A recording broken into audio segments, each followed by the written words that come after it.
Hey everyone, and welcome back for another deep dive Ah, into some really fascinating stuff. yeah. I'm really, really pumped for this one. Me too. This is a question that I think has been on humanity's mind since, Right. like, forever. Right. Can we Yeah. live in space? Yeah.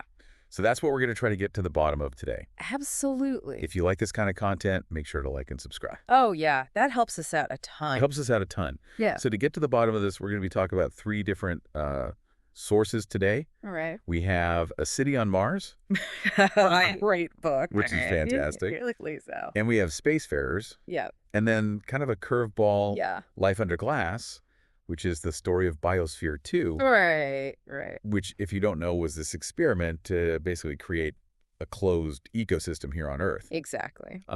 Before we dive into all that, though, I want to introduce the expert who's going to be helping us kind of break down all this very complex information.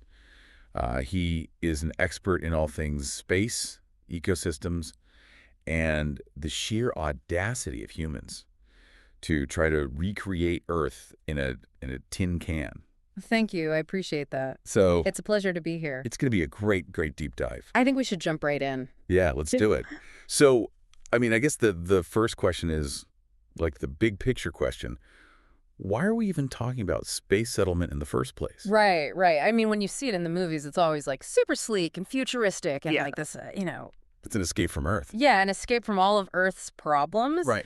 But as A City on Mars really emphasizes, it's way more complicated than that. Mm, It's not just about building some cool habitats. Yeah. You have to consider biology, economics, and just the social dynamics of all of it. So it's basically like trying to create like a mini Earth, Right, like exactly. a completely self-sustaining Yeah. little bubble, A little bubble. It's almost like and this completely hostile yeah, environment. Yeah. A City on Mars actually makes this comparison to settling Antarctica. Oh, interesting. Yeah, which I thought was really apt because, we have research bases there, but nobody really lives there permanently. Yeah. And it's kind of a glimpse into some of the challenges we might face. So, I mean, it's one thing to kind of acknowledge the challenges, Right? but it seems like there are some people out there who are really serious about this. Oh, absolutely. Jeff Bezos and Elon Musk. Yeah. You know, The space billionaires. A City on Mars. Mhm. It talks about their fascination with space. It seems like it's been a lifelong thing for them. Right. Yeah, yeah. Bezos, apparently, he was already dreaming about space colonies back in high school. What? I know, right?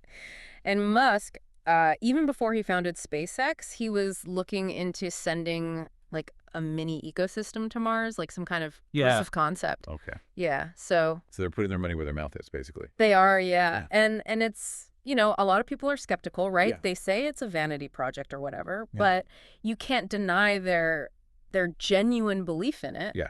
They seem to really believe that this is Yeah. achievable. Yeah. Even if it takes a really long time and Right. tons of money, which it will. So, I mean, okay, so we have this big picture vision Yeah. of space settlements, Right.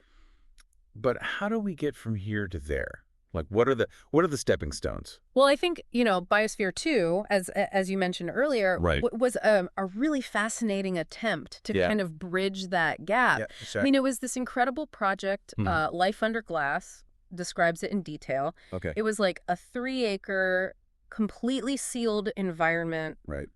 designed to basically mirror Earth's systems. Wow. They had like a rainforest, a desert, an ocean, all these different. So it was like Yeah. A little tiny Earth. a little tiny Earth, All yeah, nice. all meticulously engineered and interconnected. So, I mean, what could go wrong? Right.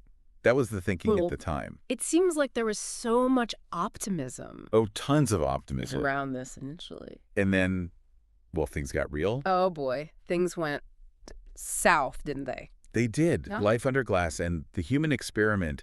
They both talk about the challenges that the biospherians, they were called, Right. they faced. Yeah. Like food shortages, the oxygen levels started dropping. Oh, wow. There were even social tensions, people stuck in a closed environment for 2 years. Oh, man. Yeah. That sounds stressful. It was like a real-life space drama, but Yeah. yeah, right here on Earth. Okay, so I've heard about this, like the oxygen levels dropping and stuff. Like, Yo. how did they not like figure that out? Yeah. Well, it turns out it was this really unexpected thing. the concrete in the structure, it was absorbing more carbon dioxide than they anticipated. So wait, the building itself Yeah, the building itself. was sucking up all the oxygen. Yeah, or at least, messing with the balance of the Yeah. carbon dioxide and oxygen. Wow. So that's just crazy. It is, yeah. You think you have it all figured out? You think you've thought of everything? Yeah. It was like the concrete's like, nope. Gotcha. Right. Yeah. It just goes to show how complex these closed ecosystems are. Yeah. Like, we still don't fully understand how they work. Right. Every little thing is connected, and if you change one thing, it can have these ripple effects. It's like a giant Jenga puzzle. It is, yeah, yeah. You pull out the wrong block and the whole thing collapses. So, I mean, if it's that challenging to create a balanced ecosystem Here on Earth, where we have all the things where we evolved, right? Right. I mean, imagine, What about space? What about space? Exactly. Yeah. I mean, we've talked about Biosphere 2 and the challenges there. Yeah. But space is a whole other level of harshness, right? A whole other beast. Yeah. And Spacefarers really gets into the nitty-gritty of that. Right. Like, one of the biggest concerns is radiation exposure. Yeah, I mean, that's a big one. It is, yeah. Think of it. Or I hear about astronauts having to worry about radiation. Right, exactly. It's like, how bad is it? It's bad. Like, imagine living on a mountaintop with constant, intense sunlight. Okay, that's a good visual. Yeah, that's kind of the level of radiation you're getting. Right. And even astronauts on the ISS, with a limited exposure, they still experience health consequences. Okay. So for a long-duration mission, like to Mars, those risks go way up. Okay, so radiation check. Check. And then there's this thing called what is it? Lunar regolithosis. Rigoli what? Yeah, regolithosis. It's basically lung disease you can get from breathing in moon dust. Wait, so Yeah. you can get sick from breathing in dust on the moon? On the moon, yeah. That's insane. Yeah, it's not good. Okay, check that one off the list too. Yeah. Radiation. Moon dust. Yeah. What else? I'm sure there's more. Oh, there's more. Gravity, or the lack of it. Oh, yeah. Right? Yeah, gravity. Floating around in zero gravity might sound fun for a little while. Yeah.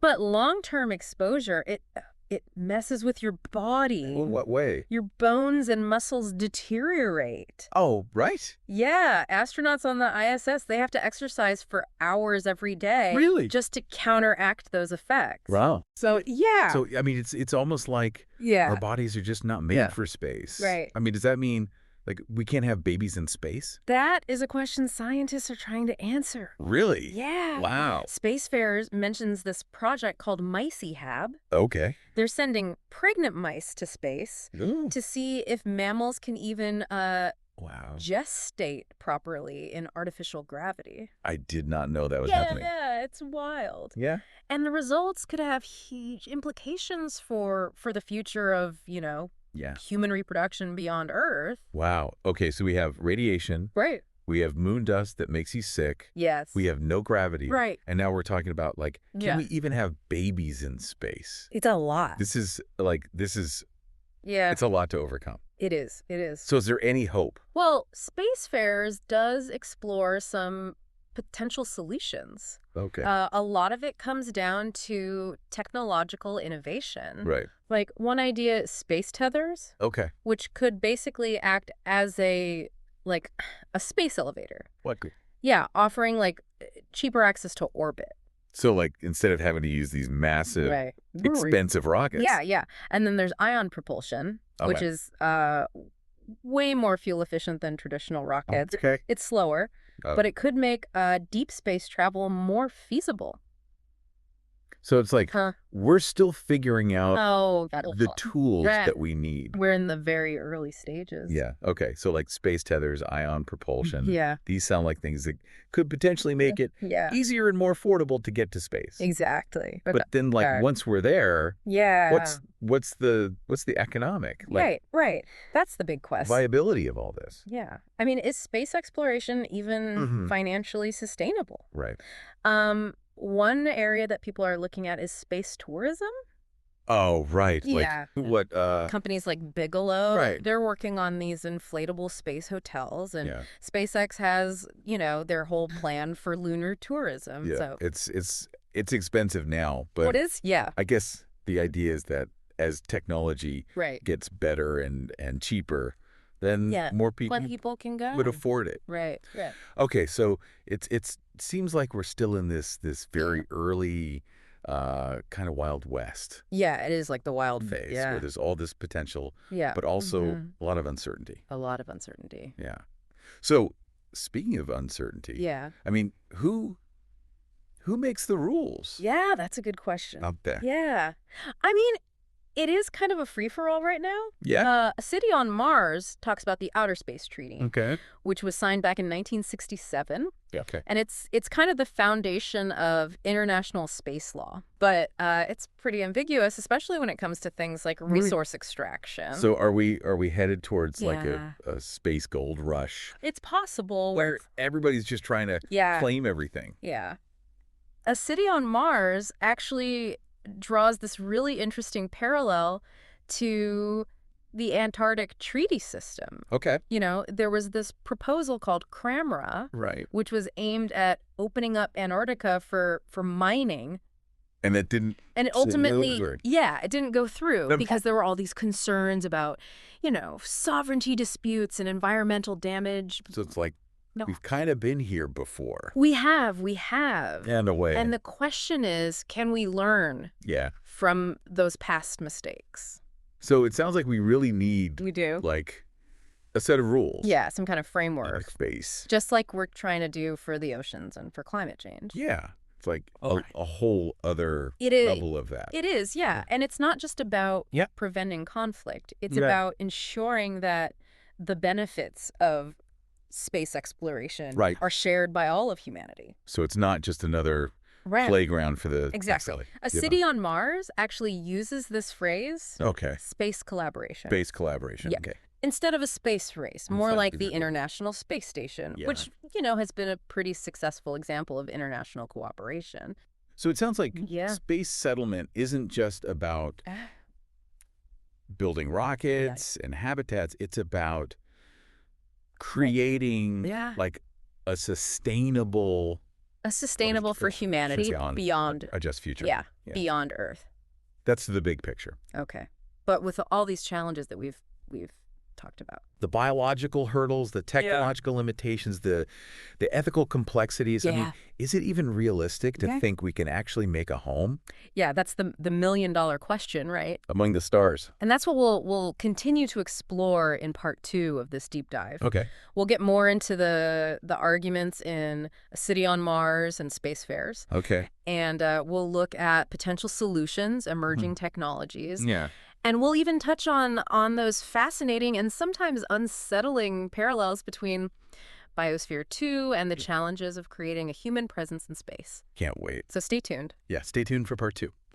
So welcome back to our deep dive into whether or not humans can really hack it in space. I feel like last time we left off on a bit of a downer note. A bit of a reality check. Yeah, like it seems like there's so many challenges to overcome. It's definitely not going to be easy. No. But, you know, as A City on Mars argues, we shouldn't just give up. Right. Like, instead of being discouraged by all these obstacles, maybe we should use them to, like, refine our understanding of what it would actually take to make this work. So it's like a learning opportunity. It is, yeah. I mean, think about Biosphere 2 again. Right. Remember all those unexpected problems they had?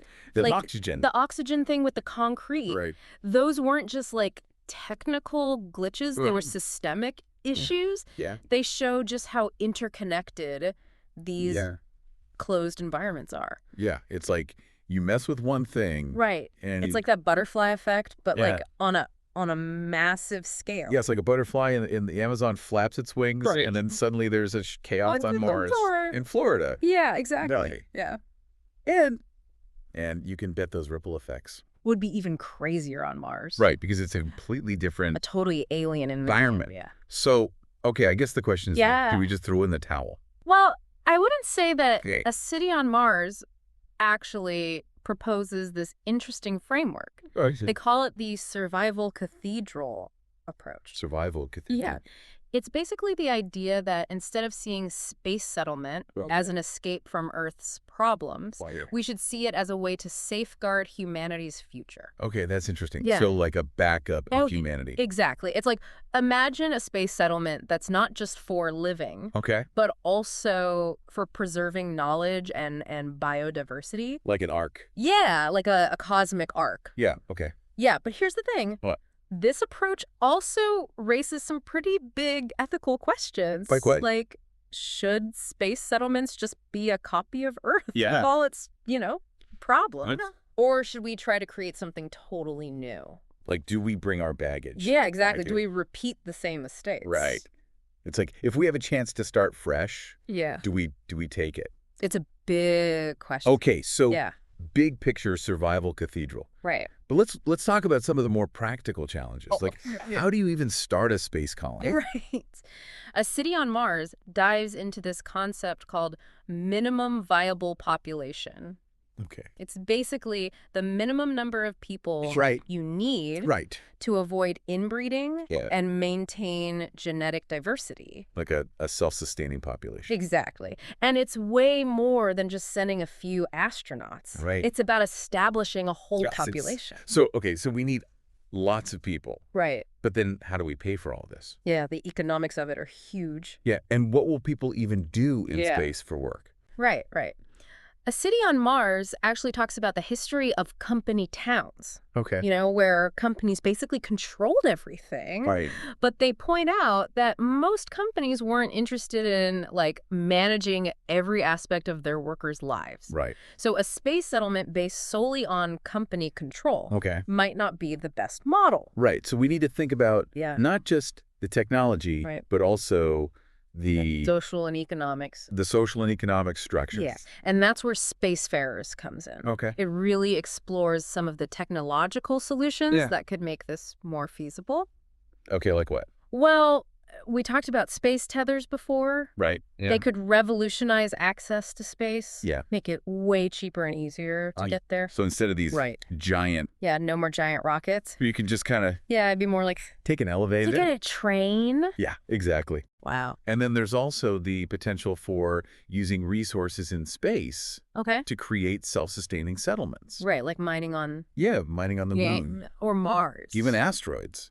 Right, remember we talked about extracting helium-3 from the moon. Right, for fusion power. For fusion power. And there's also all those rare earth minerals that we need for technology. Right, okay. So it's not just about taking things from Earth. Right. It's about utilizing what's already out there. Creating this... Yeah, a closed loop system. Closed loop. Yeah. Okay. Which is essential for any sustainable space settlement. So it sounds like we need to become a truly spacefaring civilization before we can even think about I think so, yeah. settling on other planets. It's huge. But that's an undertaking. It is. And Spacefarers really emphasizes that this journey, it's not just about technology. It's about changing our mindset. Okay, so how do we do that? Well, for one, we need to get real about the challenges, move beyond the romanticized visions of space, and really grapple with the harsh realities, the ethical dilemmas, the sheer complexity of all of it. So after diving into all these sources, are we any closer to answering the question? Yeah. Can humans live in space? I think the main takeaway is that there's no easy answer. Okay. Space settlement, it's complex. Yeah. It's challenging, it's risky, but it also has the potential to be totally transformative for humanity. So it's like we're standing on the edge of this vast uncharted territory. Exactly. And the path we choose is going to determine the fate of our species. Yeah. It feels like we're holding these keys to the universe, but we're still fumbling around trying to... Figuring out which lock they go to. Yeah, exactly. There's a lot of doors out there. Speaking of which, Spacefarers goes into some detail about what it might be like to live on Mars. Right. Like, what would it actually be like to be a Martian? Well, for one thing, you'd have to get used to a different time schedule. Okay, so how different? Yeah, well, Martian day. Yeah. It's actually pretty close to an Earth day. Really? Yeah, it's about 24.6 hours. Okay, so not bad. Not bad, yeah. But a Martian year, that's a different story. Oh, how long is that? 687 Earth days. That's almost twice as long. Yeah, almost twice as long. So birthdays would be weird. Yeah, birthdays would be... You'd age half as fast. Well, not exactly. On Mars. But yeah, the calendar would be all messed up. Okay, time check. Time check. What about the other stuff? Right, like the more extreme aspects of Mars. Yeah, like, I mean, we all know Mars is pretty cold. It's cold. And it doesn't have a lot of atmosphere. No, it's frigid. Like, the average temperature is about -63 Celsius. Yeah. So, like... And the atmosphere is super thin, like about 1% as dense as Earth's. Are we talking, like, living in spacesuits all the time? Well, not all the time, but, you know, you couldn't just walk around outside. Okay. Spacefarers talks about building these pressurized habitats. Right. Either underground or, like, shielded with thick layers of Martian soil. So, like, basically, we'd be living in bunkers. Kinda, yeah. But Spacefarers also explores this even more ambitious idea. What's that? Terraforming. Oh, terraforming. Transforming Mars into a more Earth-like planet.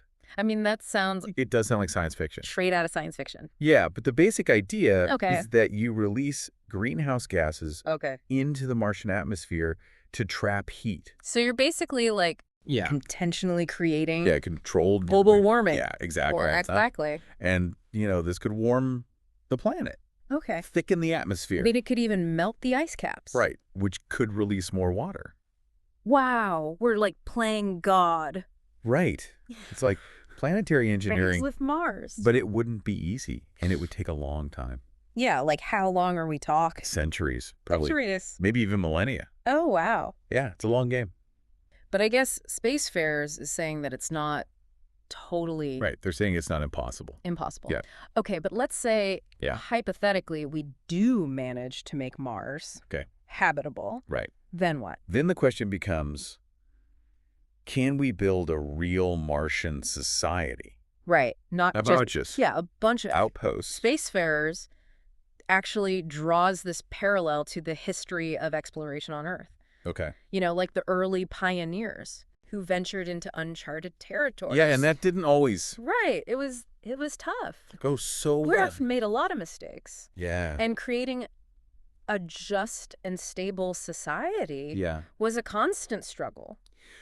Okay, so are we just... So how do we avoid repeating those same mistakes in space? To repeat history. That's the question. Yeah. And Spacefarers really emphasizes that we need to be thinking about the ethical implications from the very beginning. Yeah. Like, we need to establish clear principles for governance, for resource management, for environmental protection, and we have to prioritize the well-being of both the settlers and any alien life that might be. Exactly. Any potential indigenous life. Out there. Yeah. It's like a huge responsibility. We're writing a whole new chapter. A whole new chapter in human history. It's in human history. Yeah. So after all this, all this deep diving. Where do we stand?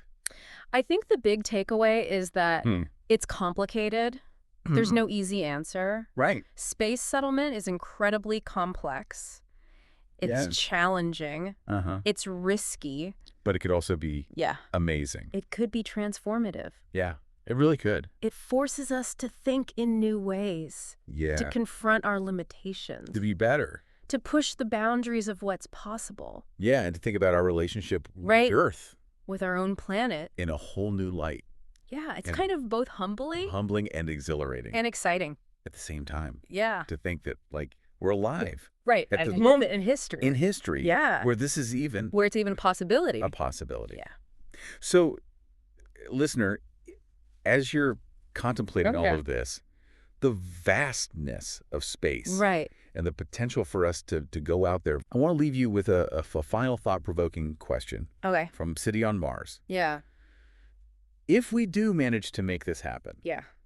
If we do establish a permanent... A human presence in space. Presence in space. Yeah. What kind of legacy do we want to leave? Right. Are we going to bring the best of humanity? Or are we going to repeat all the same old mistakes? The choice is ours. The choice is ours. Wow. Yeah. That's a lot to think about. It is. It is a lot. Well, thank you for joining us on this deep dive. Yeah. Thanks for having me. Into the viability of human life in space.